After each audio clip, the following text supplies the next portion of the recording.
نحمده ونصلي ونسلم على رسوله الكريم اما بعد فاعوذ بالله من الشيطان الرجيم بسم الله الرحمن الرحيم الا ان اولیاء الله لا خوف عليهم ولا هم يحزنون الذين آمنوا وكانوا يتقون صدق اللہ مولانا العلی العظیم وصدق رسولہ النبی الامین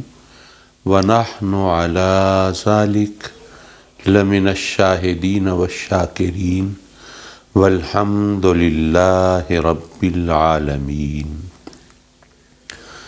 محترم ناظرین، ہم حضور سیدنا شیخ معین الدین چشتی اجمیری رضی اللہ تعالیٰ عنہ، جن کو دنیا غریب نواز کے لقب سے جانتی ہے، ان کی عظمت اور شان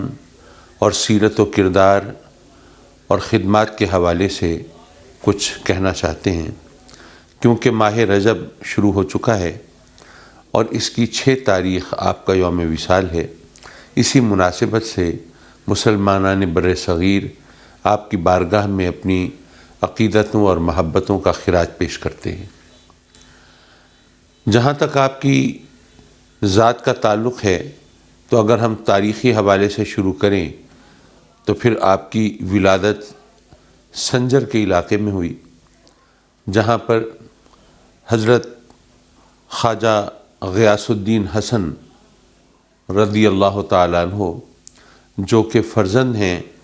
حضرت خواجہ نجم الدین طاہر کے، ان کا گھر ہے۔ ان کی اہلیہ محترمہ ام الورا، جن کو ماہ نور کہا جاتا ہے عموماً، وہاں پہ سیدنا غوث پاک رضی اللہ تعالیٰ عنہ جب حضور غوث پاک رضی اللہ تعالیٰ عنہ کی چچا زاد بہن کا نکاح ہوتا ہے اس ہستی سے جس کو دنیا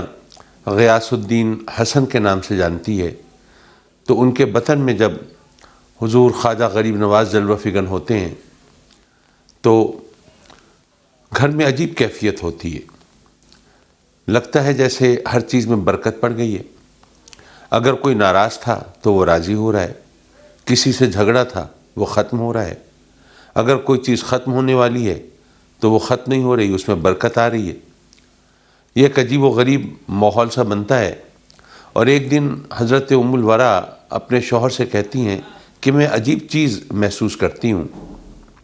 مجھے اللہ اللہ کی صدائیں آتی تھیں اور میں سوچتی تھی کہ رات کے پچھلے پہر یہ صدا کہیں پڑوس سے آ رہی ہے، لیکن لگتا تھا نہیں قریب سے آ رہی ہے۔ پھر میں نے غور کیا کہ کتنی قریب سے، تو مجھے لگا کہ وہ میرے اپنے بطن سے آ رہی ہے، میرے اپنے اندر سے آ رہی ہے۔ تو اسی وقت یوں کہیے کہ ہاتف غیبی نے آواز دی اور بتایا کہ تمہیں پریشان ہونے کی ضرورت نہیں ہے، یہ معین الدین ہے جو اللہ کے ذکر میں مشغول ہے۔ گویا پتہ یہ چلا کہ آپ کا اسم گرامی بھی ایک طرح سے غیبی طور پر بتا دیا گیا تھا، اور یہ بھی الہامی تھا، اور آپ کی ولادت سے پہلے یہ بتا دیا گیا کہ آپ مادرزاد ولی ہیں اور رب کائنات نے آپ کو کسی عظیم مقصد کے لیے چنا ہے۔ جب آپ کی ولادت ہوتی ہے تو وہ بھی عجیب کیفیت ہوتی ہے کہ آپ کے گھر میں جیسے ہوتا ہے پڑوسیوں کے، ہمسایوں کے، دوستوں کے، رشتہ داروں کے کوئی چھوٹے بچے آئیں تو اگر ان میں سے کوئی بچہ بھوکا ہے اور اس کا پیٹ بھرنے کا وہاں پہ کوئی ایسا سامان نہیں بن پا رہا، صورت نہیں بن پا رہی، تو وہ اپنی والدہ سے، والدہ اب ان کے اشاروں کی زبان بھی سمجھتی ہیں، ظاہر اب چند ماہ کا بچہ ابھی بول تو نہیں سکتا، تو وہ اپنے فرزند کی اشاراتی زبان کو بھی ایک طرح سے سمجھتی ہیں، اور وہ بچہ اپنی ماں کو یہ سمجھاتا ہے کہ بچہ بھوکا ہے، اس کو دودھ پلاؤ، اور جب اس بچے کی شکم سیری کا سامان ہوتا ہے تو یہ معین الدین یہ ایک انتہائی خوشی اور فرحت کا اظہار کرتا ہے۔ گویا یوں کہیے کہ آپ اپنے بچپن میں ہی گویا غریب نوازی کا اظہار فرما رہے ہیں۔ اور اسی طرح آپ کے بچپن میں ایک بات اور کہی جاتی ہے کہ ایک دن عید کا دن ہے، آپ گھر سے نکلتے ہیں، غالباً عید کی نماز کے لیے نکلے ہوں گے، راستے میں ایک بچے کو دیکھتے ہیں، آنکھوں سے معذور ہے، نابینا ہے، حالت خستہ ہے، بال پراگندہ ہیں، لباس بوسیدہ ہے، پاؤں فگار ہیں، ننگے پاؤں کھڑا ہے۔ آپ اس سے جا کے پوچھتے ہیں کہ تمہاری یہ کیا حالت ہے؟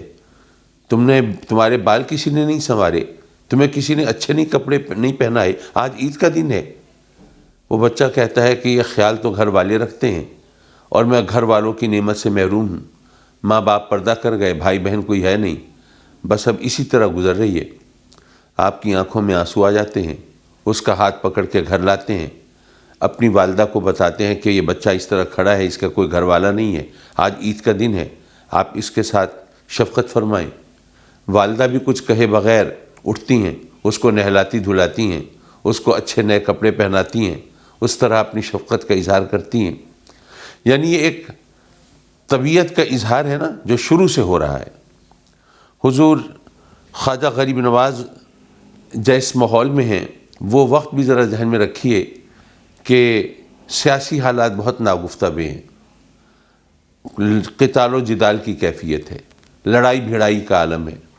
اب ایسے میں یقیناً آپ کے والد حضرت خواجہ غیاث الدین حسن چاہتے ہیں کہ بچے کو حصول علم کے لیے کسی بزرگ ہستی کے پاس لے کے جائیں، کسی بڑے شہر میں کسی بڑی درسگاہ میں پہنچائیں، لیکن ہوتا ایسا ہے کہ ان حالات کی وجہ سے وہ پریشان ہوتے ہیں اور وہ اپنے ارادے کو عملی جامہ نہیں پہنا پاتے، پھر اپنے سنجر میں ہی ان کی تعلیم و تربیت کا آغاز ہو جاتا ہے۔ اتنے میں جو وہ جنگ ہے وہ کچھ تھوڑی تھمتی ہے تو وہ آپ کو لے کر نیشا پور جاتے ہیں۔ نیشا پور علم و ادب کا مرکز ہے، بڑی بڑی نامور ہستیاں وہاں سے فارغ التحصیل ہوئی ہیں، والد وہاں پر لے کے جاتے ہیں، اور حضرت حسام الدین بخاری رحمۃ اللہ علیہ کے بارے میں کہا جاتا ہے کہ آپ نے ان سے قرآن مجید حفظ کیا اور دیگر تعلیم میں بھی ان کا بڑا ہاتھ تھا۔ اب وہ وہاں پہ ہیں، آپ کے والد آپ کو وہاں چھوڑ کر، وہ کاروباری آدمی ہے، تجارت ان کا پیشہ ہے، وہ وہاں سے چلے جاتے ہیں بغداد اپنے کاروباری سلسلے میں۔ اسی اثناء میں وہاں پر کوئی قتل و غارت گری کا نیا سلسلہ، وہ جو وہ جو تاتاری ہیں وہ وہاں پر خون کی ندیاں بہاتے ہیں۔ نیشا پور میں جو کتب خانے ہیں وہ جلا دیے جاتے ہیں، جو درسگاہیں ہیں وہ مٹا دی جاتی ہیں۔ قتل و غارت گری کا یہ سلسلہ اتنا زیادہ شدید اور منظم ہے کہ وہ کسی کو نہیں چھوڑتے۔ لوگ مسجدوں میں جا کر پناہ لیتے ہیں، تو تاتاریوں میں اگر کچھ لوگ ایسے ہیں جو مسلمان کہلاتے ہیں تو وہ بھی اپنے دین کو، مذہب کو، کلمے کے رشتے کو بھلا کر وہ بھی شامل ہیں۔ کلہاڑیوں سے مسجدوں کے دروازے توڑ دیے جاتے ہیں، کاٹ دیے جاتے ہیں۔ وہاں پر مسجد کے اندر جہاں پر ہر ایک کو امان مل جاتی ہے، وہاں پر ان کو تہہ تیغ کر دیا جاتا ہے۔ شفا گاہوں میں، ہسپتالوں میں لوگ جاتے ہیں، اس وقت وہاں پر جو شفا گاہ ہے، شفا خانہ ہے، وہ ایک قلعے کی صورت میں ہے، لیکن ظاہر ہے کہ وہ حقیقتاً قلعہ تو نہیں ہے اور اس میں کوئی فوج تو نہیں ہے، وہاں تو مریض ہیں یا طبیب ہیں۔ یہ حملہ آور اس پر بھی چڑھائی کر دیتے ہیں اور کوئی لحاظ نہیں کرتے کہ کون مریض ہے اور کون طبیب ہے اور کون عام آدمی ہے، سب کو وہ مارنا شروع کر دیتے ہیں، اور کہیں پر کسی کو پناہ نہیں ملتی۔ عورتوں کی بے حرمتی ہوتی ہے، بچوں بچیوں کو غلام اور کنیزیں بنایا جاتا ہے۔ اس عالم میں یہی کہا جاتا ہے کہ حضرت خواجہ معین الدین وہ اللہ کے کرم سے کہ اللہ نے ان سے بہت کام لینے تھے، وہ بچے رہتے ہیں اور قاتلوں کی نگاہوں سے محفوظ رہتے ہیں۔ لیکن بہرحال آپ کے جو والد ہیں وہ تو بغداد میں ہیں۔ اب ان کو جب یہ پتہ چلتا ہے کہ نیشا پور میں یہ قتل و غارت گری کا سامان ہوا ہے اور وہاں پر کوئی بھی شخص بچا نہیں ہے، کیونکہ معلومات تو یہ ہوتی ہیں نا کہ کوئی شخص وہاں بچ نہیں پایا، تو وہ اپنے فرزند عزیز کے اس طرح ناگہانی موت کا سوچ کر وہ اتنے رنجیدہ ہوتے ہیں اور ان پر یہ بات اتنی اثر انداز ہوتی ہے کہ وہ بھی داعی اجل کو لبیک کہتے ہیں۔ اب ذرا سوچئے، حضرت خواجہ معین الدین چشتی کی کیفیت، 15 سال عمر ہے اس وقت ان کی، 15 سال کا بچہ ہو، ہر طرف لاشوں کا بازار ہو گویا، قتل و غارت گری کا سما ہو، خون بہہ رہا ہو،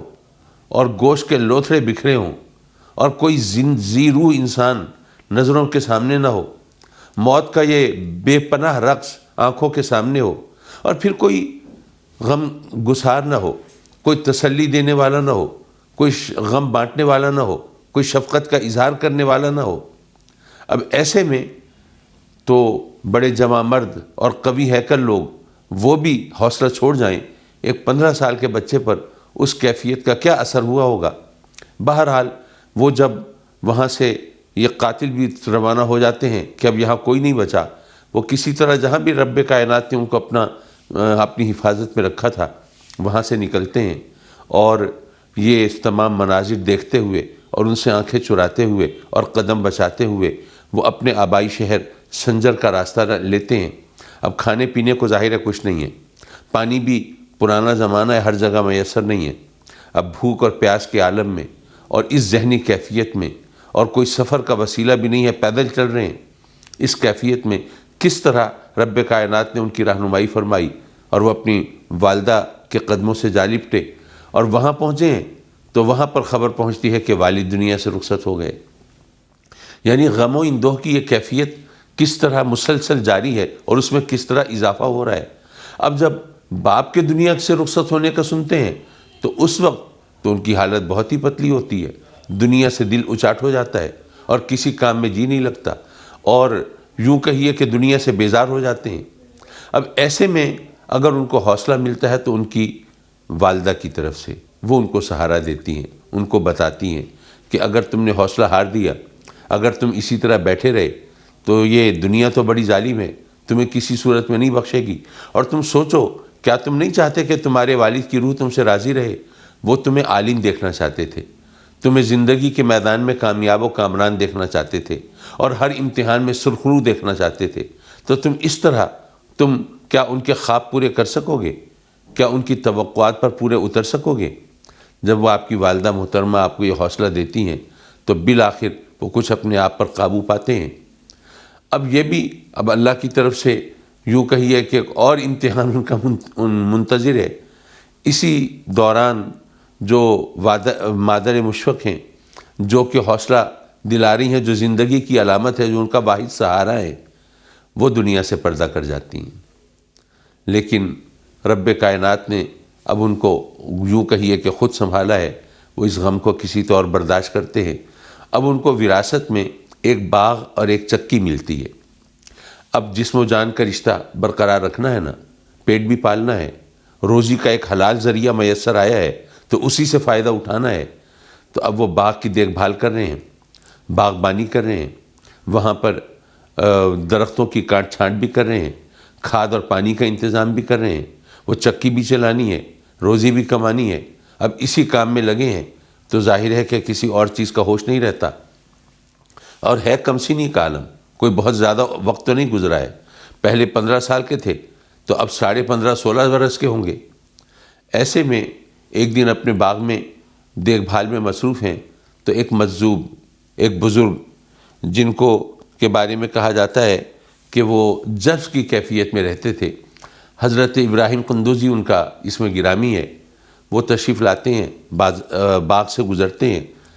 تو خواجہ معین الدین یہ بچہ یہ ان کو دیکھتا ہے تو بے اختیار دل ان کی طرف کھینچتا ہے، جاتے ہیں، ان کی دستبوسی کرتے ہیں، اور پھر جب وہ سر پہ ہاتھ رکھ کے اور دعائیں دے کے رخصت ہونے لگتے ہیں تو دامن گیر ہو جاتے ہیں۔ حضرت کرم فرمائیے، ذرا تھوڑی سی مہلت تو اور عطا فرمائیے، ذرا قیام اپنا تھوڑا سا بڑھا دیجئے۔ جب ایسے میں وہ